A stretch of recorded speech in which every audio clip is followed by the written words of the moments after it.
Il y a le travail aussi pour le décalage, puisqu'on a utilisé ce mot depuis le début. C'est aussi de jouer sur les archétypes du genre. Ouais. En fait, moi, par rapport à ce que disait Pierre, je pense que quand on écrit de l'humour, il faut d'abord être honnête avec son propre humour, je pense. Parce que je réfléchissais à ça avant la table ronde, je me dis, mais de quoi va-t-on bien pouvoir parler? En fait, je pense que quand tu essayes de faire... Ouais, les gens qui essayent de faire de l'humour pour d'autres personnes qu'eux-mêmes vont plus ou moins généralement dans le mur. Et en fait, voilà, moi j'aime les trucs qui viennent naturellement. L'humour que je pratique, c'est l'humour de table de jeu de rôle. C'est-à-dire que on réfléchit pas tellement à ce qui va se passer. On est là et il s'avère que ce soit les bonnes idées ou les bons mots de certains ou les situations qui arrivent d'elles-mêmes, c'est pas vraiment prémédité. On fait pas du jeu de rôle, on n'écrit pas un scénar de jeu de rôle pour se marrer, par exemple. En fait, on se marre quand même. Donc voilà. Et moi, j'écris de la même façon. Avant tout, j'écris un truc qui me fait marrer moi, avec effectivement une part de décalage qui s'adresse à un public qui devrait normalement connaître les mêmes choses que moi. Bon, il s'avère que c'est pas totalement le cas, notamment c'est pour ça que tout à l'heure j'ai eu peur quand on est rentré dans la pièce et qu'il y avait que des enfants de 8 ans. Il y a une classe qui est venue visiter le Magic Mirror juste avant. C'était une classe d'école primaire, donc effectivement on s'est dit qu'ils étaient peut-être un petit peu jeunes. Voilà, parce que bon, moi on dit que je fais du jeunesse, je me suis déjà retrouvé à une table ronde jeunesse ici même. Non, pas du tout. Bon, il y a des gamins qui disent ce que je fais, je ne sais pas ce qu'ils comprennent dedans. Enfin, des petits. Après, bon, avec l'âge, il y a plus ou moins de... Mais voilà, je pense qu'il faut être honnête avec son propre humour avant tout. On voit que dans le cinéma français, par exemple, des gens se cassent la gueule parce qu'ils essayent de faire de la comédie en disant on va faire de la comédie pour des gogos. Alors en fait, effectivement, il n'y a que les gogos que ça intéresse, et eux-mêmes ne sont pas intéressés.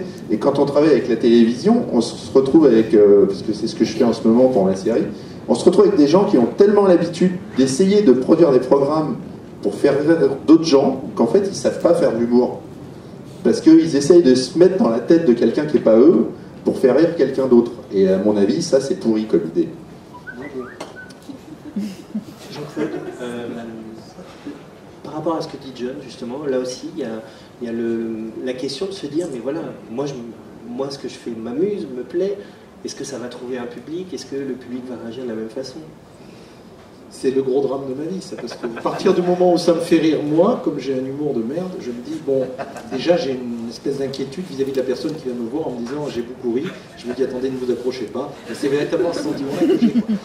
Donc il m'arrive vraiment, mais vraiment, de me relever la nuit à 3 h du matin, parce que j'ai eu un gag, mais un gag de merde, et d'aller le noter, parce que c'est pas possible de passer à côté de ça, et de temps en temps de partir sur un truc, et de voir à la table du petit déjeuner, j'ai 2 enfants et une épouse, qui me regardent, puis qui baissent les yeux, qui disent « Papa, tu nous fais peur. » Alors bon, c'est vrai que je marche comme ça, mais c'est vrai que de toute façon, il faut que ça me fasse marrer. Par contre, l'humour est totalement indissociable effectivement d'un contexte. Moi, j'avoue que je me moque de choses qui sont peut-être les contextes de mon âge, mais je me moque de la guerre en Irak, je me moque de la finance internationale, je me moque de tout un tas de trucs que tout le monde connaît, ou que tout le monde est censé connaître à nos âges. Quand on se moque d'un truc de fantaisie, le plus simple pour se moquer, c'est la table ronde ou le Seigneur des Anneaux. Soyons clairs, parce que ça, tout le monde en a un minimum entendu parler, donc au moins, il voit les gags arriver. Parce que si on essaie de se moquer d'un truc qui est complètement dans un coin que personne n'a lu, bon, c'est peut-être très drôle, mais personne ne l'a. Et c'est vrai qu'on a ce travail de dire, je lâche mon humour sans savoir qui ça va faire rire. On lâche des oiseaux et on ne sait pas sur quelle tête ça se pose.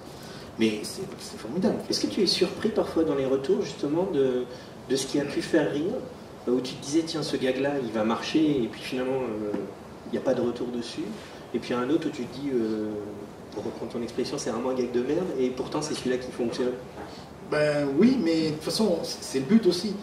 Tu sais même pas d'ailleurs quand tu lâches un texte ce qu'il va faire. Moi, il m'est arrivé d'écrire un texte qui était une private joke, vraiment par rapport à un petit groupe de 6 personnes qui assistaient à une réunion.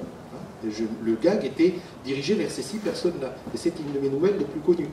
Et qui a vraiment fait, je ne sais plus, 11 langues ou 12 langues. Je me dis, cette histoire-là, elle a visiblement touché quelque chose qui dépassait les 6 crétins que nous étions en train d'assister à une réunion particulièrement merdique. Donc, tu sais pas. Bon. En même temps, il y a des fois, je me réveille en disant, je leur ai préparé un truc, ça va être nickel, autant comme ça, et les gens passent dessus en disant, ah ouais, bon, c'est quoi la suite? Et là, on est effectivement déçus. Moi, j'ai un énorme avantage, je bosse avec un copain qui s'appelle Ayerdal, qui a un humour relativement différent du mien, mais qui a quand même un humour extrêmement solide. Et quand je lui envoie un truc, je viens de finir mon recueil de trolls, hein, pour ceux que ça intéresse. La première nouvelle, enfin c'est un roman en fait constitué de 4 nouvelles enchaînées. La première, vous l'avez lu dans l'anthologie d'il y a 2 ans des Imaginales. Les 3 autres, Magicien associé. Les 3 autres sont totalement inédits. Et vous allez voir que le troll, un stagiaire, découvre l'amour, résout le problème de la finance internationale et au passage subit des tas de problèmes plus ou moins compliqués. Mais ça, je l'envoie à Ayerdal, quand il me répond en me disant j'ai rien à dire parce que je me suis marré tout le long, je me dis j'ai atteint mon but. C'est-à-dire que j'ai fait plaisir à une personne. Alors après, s'il y en a une deuxième, je pense que mon éditeur sera content. Si en plus il y en a d'autres, il sera encore plus content. Mais moi, mon objectif est atteint. J'ai même réussi à faire sourire mon épouse, ce qui est quand même un truc... Ton épouse est un truc. C'est une bonne remarque. Je suis content que les remarques soient enregistrées, je ne vais pas pouvoir rentrer chez moi maintenant. C'est très agréable. Je vous remercie. Bon, quelqu'un a de l'asile politique? Karim Berouka, là aussi, on est dans un humour... Alors moi, j'ai beaucoup ri. Hein. Oui, moi, je me suis marré du début jusqu'à la fin, mais je peux comprendre que ce soit un humour qui puisse laisser certains froids. Est-ce que c'est quelque chose auquel vous pensez? Comme toute forme d'humour? Ouais, voilà, je sais pas, non, j'en sais rien. Je pense qu'il y a des trucs qui me font rire. Monty Python, ça me fait rire. Patrick Sébastien, ça me fait pas rire. Je sais pas, il y a plein de genres d'humour, il y a plein de gens qui sont sensibles.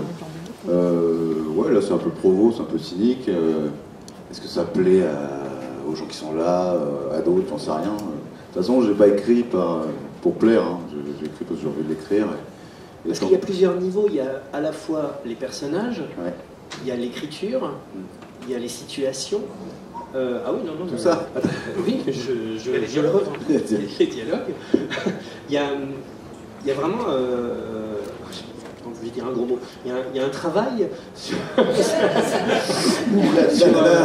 sur plusieurs... Tu t'es pas trompé de table ronde là, Non mais c'est vrai qu'il y a vraiment... il y a différents degrés de lecture. Il y a, ouais. Possible, ouais, je sais pas. Moi, le but c'était de faire un truc qui m'éclatait avec une histoire à la base qui pourrait être classique, mais en y apportant plein de choses qui sont un peu moins. Et puis parce qu'il faut le dire, on est dans une série noire avec les ruptures. Ouais, on est à la fois dans du polar, de la fantaisie urbaine, mais il y a un mort derrière moi. J'ai essayé de faire quelque chose d'un peu différent. Alors, après, je sais pas si j'ai réussi, mais ouais. Après, on verra. Hein. L'humour, c'est toujours.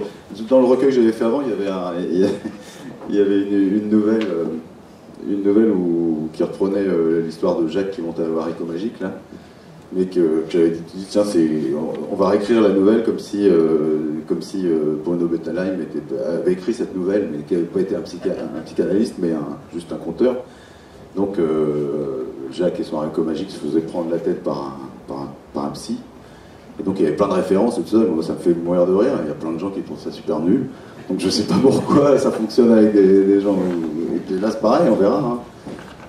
Alors justement, puisqu'on commence à parler des réactions des gens qui viennent vous voir, est-ce qu'il y a des gens qui ne sont pas contents du traitement que vous infligez parfois, ou au compte, ou